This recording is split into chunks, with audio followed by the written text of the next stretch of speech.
Bismillahirrahmanirrahim. Assalamu alaikum, my dear students. How are you? I hope you are enjoying the best of health. I welcome you in my class that is English for grade 1. Today we are going to start unit 3. That is a beautiful poem with title Let's Clean.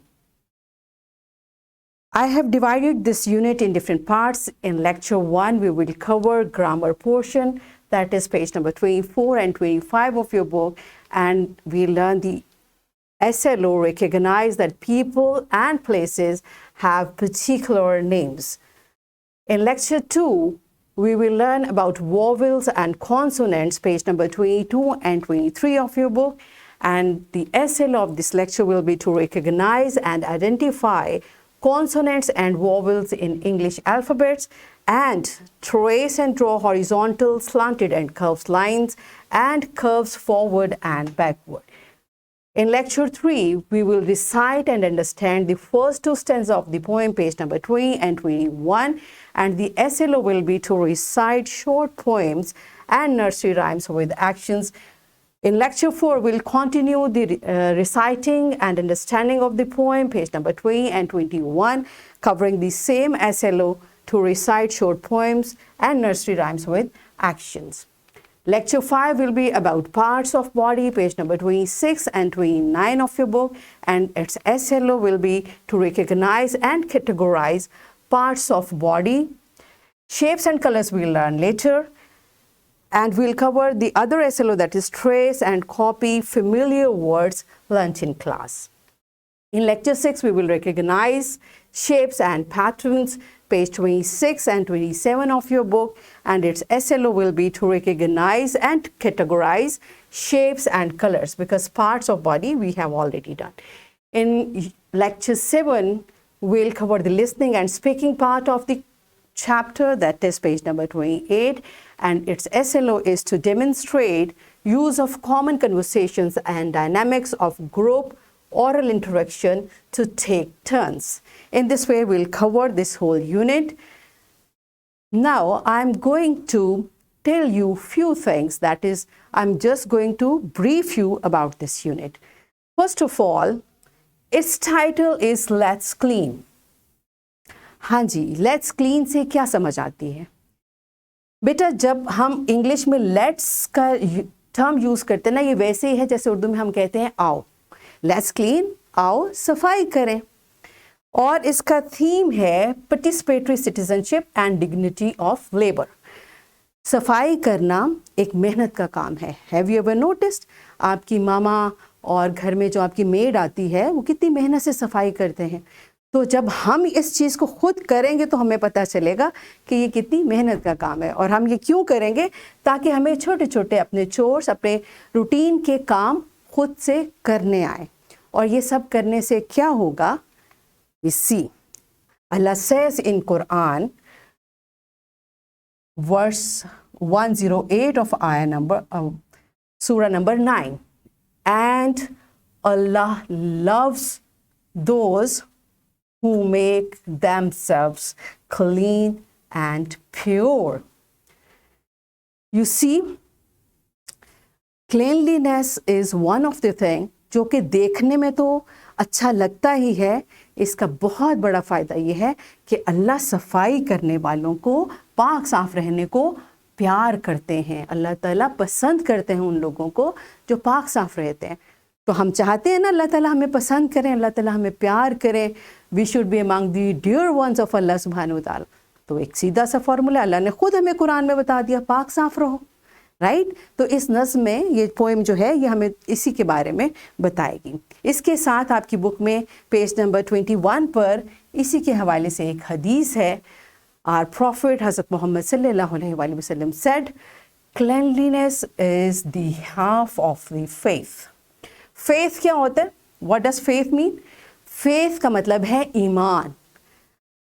ठीक है, हमारा ईमान है अल्लाह ताला पर। ये हमारी जो जितनी भी हम मुसलमान हैं अल्हम्दुलिल्लाह, और जितनी भी चीज़ें हम प्रैक्टिस करते हैं, नमाज़ पढ़ते हैं, रोज़ा रखते हैं, ये सब हमारे ईमान का हिस्सा है। तो हमारे प्यारे नबी हज़रत मोहम्मद सल्लल्लाहु अलैहि वसल्लम ने फरमाया कि जो सफाई है ना, साफ़ सुथरा रहना, ये आपके ईमान का आधा हिस्सा है। वाह, 50% of your faith is cleanliness, और बाकी सब चीज़ें मिलकर बाकी हाफ बनाती हैं। तो फिर हमें साफ़ सुथरा रहना चाहिए। देखिए कितनी बड़ी दो चीज़ें हैं, एक तो हमारा ईमान, साफ़ सुथरा रहने से हमारा आधा ईमान मुकम्मल होता है, और दूसरा हम अल्लाह ताला के करीब होते हैं, अल्लाह ताला के प्यारे बंदों में शामिल होते हैं। ठीक है, अब हम इस पोएम को थोड़ा सा देखते हैं, ये क्या कहती है हमें। Cleaning is a fun, a day has begun. देखें, पोइटस ने आपको ये सजेस्ट किया है कि जैसे ही आपका दिन शुरू होता है ना, आपने सफाई, आपका फोकस होना चाहिए, जो कि अल्हम्दुलिल्लाह हम करते हैं। What do we do? हम सबसे पहले उठकर अपने टीथ ब्रश करते हैं, वुज़ू करते हैं, नमाज पढ़ते हैं, कुरान पढ़ते हैं। तो ये सारी चीज़ें हम उसी सूरत में कर सकते हैं जब हम पाक साफ़ हैं। ना तो हम वुज़ू के बगैर और गंदे कपड़ों के साथ नमाज नहीं पढ़ सकते, कुरान नहीं पढ़ सकते। तो हमारे तो अल्हम्दुलिल्लाह हमारे मज़हब ने हमें ये सिखा दिया कि हमने अपने दिन का आगाज़ ही सफाई से करना है। ठीक है, और इसमें फ़न का क्या मतलब होता है? फ़न होता है किसी भी चीज़ को आप जो इंजॉय करते हैं। तो जब हम एक काम अल्लाह ताला के लिए कर रहे हैं तो क्या वो हमें थकाएगा? क्या हम उससे बोर होंगे? नो। यस, एक चीज़ है, आप अभी छोटे बच्चे हैं तो आप बड़ों के साथ मिलकर ये काम करें, या उस हद तक करें जो आप इंडिपेंडेंटली कर सकते हैं। जैसे डस्टिंग है, यू कैन डू दैट, लेकिन शायद झाड़ू लगाना आपके लिए पॉसिबल नहीं है। तो जो काम आप कर सकते हैं वो आप खुद करेंगे, और जिसमें आपको दूसरों की हेल्प करना है वो भी आप करेंगे। ठीक है, उसके बाद है let's clean up and pick up the rubbish. Rubbish क्या होता है? रबिश कहते हैं फालतू चीज़ें। जैसे आपने एक टिश्यू यूज़ किया, you just wipe your face, अब ये टिश्यू रबिश हो गया क्योंकि वो यूज़ नहीं हो सकता। उसका क्या करना होता है? उसको हमने डस्टबिन में फेंकना होता है, टेबल पे नहीं रखना, फ्लोर पे नहीं फेंकना। ये है सफाई कि जहाँ आप बैठे हैं आपके इर्द गिर्द, आप खुद तो अपनी सफाई रखते हैं अल्हम्दुलिल्लाह, लेकिन आप जहाँ बैठे हैं, आपका घर है, आपका स्कूल है, इवन कोई पार्क है, पब्लिक प्लेस है। बेटा, हमने पिछले लेसन में पढ़ा है ना, ये मुल्क हमारा घर है, तो इसकी सफाई किसकी जिम्मेदारी है? हमारी। हमने ऐसा नहीं केला खाया और उसका छिलका ऐसे थ्रो कर दिया, नो, दैट्स बैड मैनर, तो बहुत गंदी बात है। और अब हम ये सीख रहे हैं कि सफाई और साफ़ सुथरा रहना कितनी इंपॉर्टेंट चीज़ें हैं। ठीक है, तो आपने ये जो सारी रबिश है, जो कूड़ा वगैरह है, उसको कूड़ादान में, बिन में फेंकना है। Litter must not be seen, let's keep our classroom clean. Litter क्या होता है? देखिए, एक तो सफाई है, आप सफाई करते हैं, दूसरा उसके साथ डिसिप्लिन है, चीज़ों को उनकी मुनासिब जगह पे रखना। सफाई का मतलब ये नहीं है कि अब आपके टॉयज़ हैं, उनको आपने डस्टिंग कर ली और ऐसे बेड पे फैला दिया, तो वो तो उसकी जगह नहीं है। तो चीज़ों को मुनासिब जगह पर ऑर्गेनाइज तरीके से रखना भी सफाई का हिस्सा है। ठीक है, इनको इधर उधर नहीं फैलाते हैं। फिर वो कहते हैं जी क्लीन अप एवरीवेयर। ये बड़ी इंपॉर्टेंट बात है। अपना घर, अपनी ज़ात, अपना बेडरूम, नो बेटा, सफाई हमने हर जगह, अपने प्यारे वतन की, अपने घर की, हमारे जो घर के आगे स्ट्रीट है, ये नहीं अपने घर से आपने सफाई की और बाहर मैस कर दिया, दैट्स बैड, है ना। और अगर कोई दूसरा भी करे तो उनको समझाएं कि ऐसा नहीं करते, बड़े प्यार से। ओके, और फिर क्या है? Fill up the bin, that's how you win.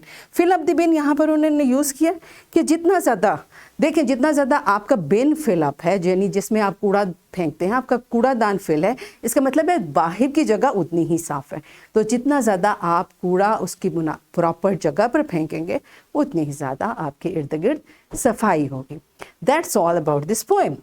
अब जब हम इसको पढ़ेंगे, इसको रिसाइट करेंगे, तो मुझे पूरी उम्मीद है आपको बहुत अच्छी तरह से समझ आएगी, हम इसको एंजॉय करेंगे। That's it for today's discussion. कल हम इसका फर्स्ट चैप्टर स्टार्ट करेंगे।